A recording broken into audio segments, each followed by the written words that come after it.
اللہ سے باتیں کیا کرو. یہ کمال ہے. یقین بتاؤں آپ کو, دنیا میں بڑے آدمی سے بات کرنے کا موقع نہیں ملتا.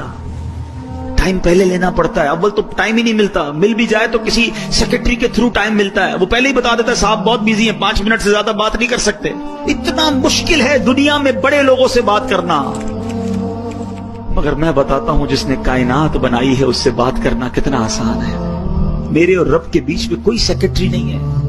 ہاتھ اٹھاؤ اور ڈائریکٹ بات کرنا شروع کرو. جتنی دیر کرنی ہے کرو نا بات. اور وہ خود فرماتا ہے ادعونی استجب لکم, مانگو میں تمہیں عطا کروں گا. وہ دینے کے لیے تیار ہے. ہم پکارتے, ہمیں جلدی اتنی ہے, ہمیں اس کے گھر میں چین ہی نہیں آ رہا.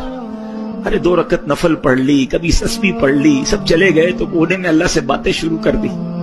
سوچو نا, اپنی ماں سے جب آپ تڑپ کر بات کرتے ہو تو ماں سینے لگا لیتی. جب اللہ سے عرض کرو گے کہ مولا پریشان ہوں, اے میرے مولا پھنس گیا ہوں, اللہ بہت گناہ ہو گئے ہیں, نہیں چھوٹ رہے گناہ, مالک کسی طریقے سے بچا لے, اے اللہ حرام روزی سے بچا لے. بولو نا جو دل میں اللہ سے, کون روک رہا ہے تمہیں؟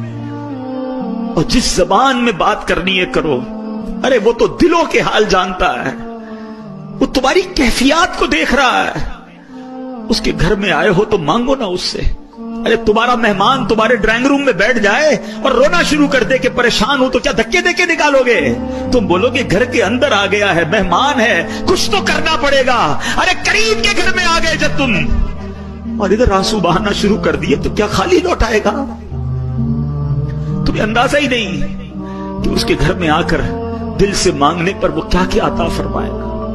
آنا جانا رکھو, تھام لو مسجد کو,